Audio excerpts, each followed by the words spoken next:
Hi, it's Ahmed, and I am coming to you from the mountaintop right by Mary Jane Falls at Mount Charleston.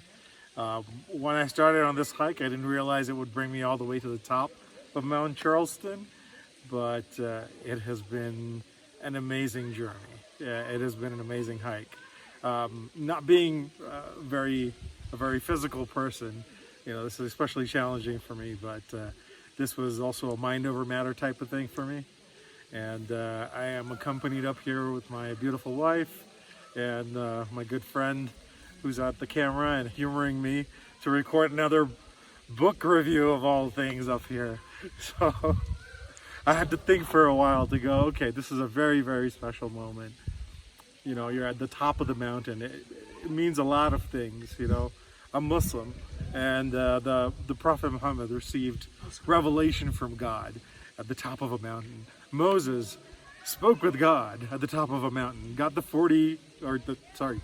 top 10 commandments, not 40, after 40 days and 40 nights. So mountains, there's something really mythical and mystical about mountains and spirituality. And just making it up the mountain is, to me, it's a spiritual journey as well as a physical one. The beauty is just absolutely overwhelming.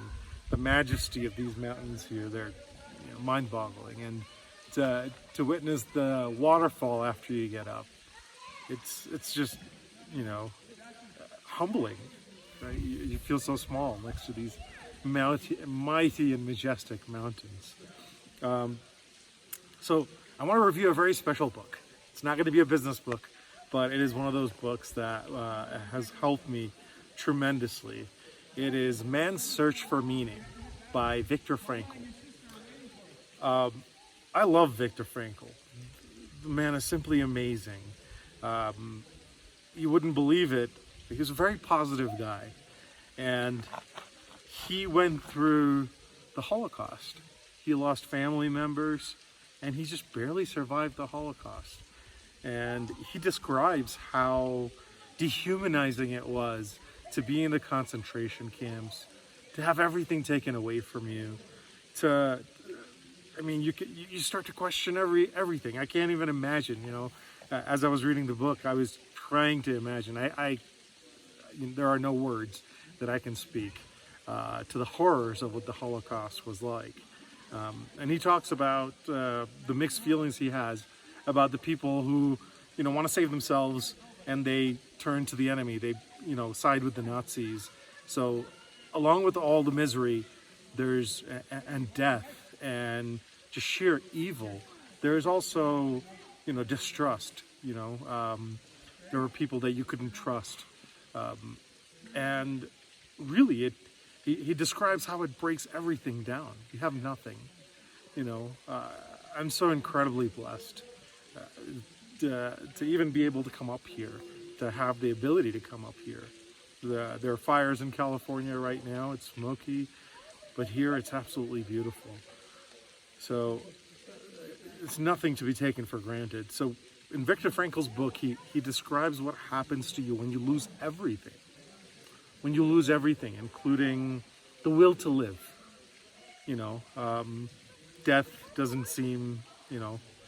Death doesn't seem that bad. Like everything is just so bad. And it's there that he finds his philosophy. It's there that he finds his core. And he realizes, even though he has lost all control of everything, he remembers his wife, he remembers love. Because they can take away everything. They can take away his life. They can control every single aspect of his life. But they don't dominate his mind. They cannot control his mind. He is still free in his mind. And if he gives that up, if he gives up focusing on love, he loses everything. And that's how he kept control in a time when, you would have given up. I can't even imagine. I'm not even going to make the comparison. I am fluffy, even by normal standards. And I don't hold a candle to Viktor Frankl.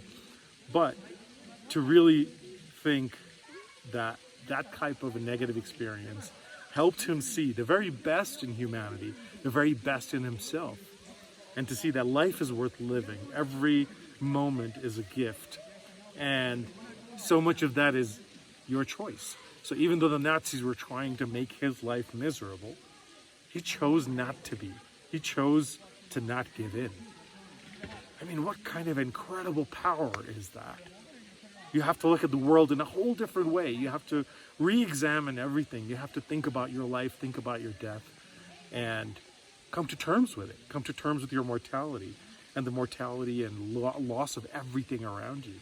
And there's a sense of freedom in that. Because at that moment, it pushes you to think, to decide, who are you? If you don't have any control, what free will do you have? And that's where he finds meaning. And it's absolutely incredible. I personally am a religious person. I don't know of Viktor Frankl's leanings one way or another. It's certainly very spiritual, certainly very, very soft, and love. You know, unfortunately, the English language is not expressive enough because we have only one word for love. It's what you feel for your children. It's what you feel for your wife. It's what you feel for ice cream, for crying out loud. You know, I think Arabic has a really nice word called rahma, which is love, which translates to motherly love, or unconditional love. And at the end of the day, that's the beauty. That's what you see everywhere around you, is the sense of love that you can either gravitate to, you can either choose to see that beauty, or you can see the devastation, and you can see that, oh, this, you know, hike was just ridiculous, it was really hard, and, you know, chose to focus on that, or you could choose to focus on the beauty and the moment. So for me, that book, yeah, it's not a particularly long book, but Viktor Frankl's book, Man's Search for Meaning, is probably one of the most instrumental books in shaping my cognitive frame and how I look at the world. It's helped me as an entrepreneur, it's helped me as a dad, it's helped me as a person. And as I grow, as I climb mountains metaphorically and physically, I think about the search for meaning and the beauty in every moment that's there. So I'm incredibly thankful. I'm thankful to you for watching and hearing me rant. I'm thankful for my friends. I'm thankful for family, and I feel truly blessed at this very moment, and I feel blessed always, actually, to have experienced every single thing I've experienced, the good and the bad, because just like Viktor Frankl, I feel like some of the hardest moments in my life shaped me. And had those moments not happened, I probably wouldn't have thought about life. I wouldn't have thought about death, and I wouldn't have thought about meaning. So if you're going through a tough time in your life, or if you just want to, get a glance at what this great man experienced and how he came to his epiphany, I would highly recommend reading Viktor Frankl's Man's Search for Meaning. Thank you for watching.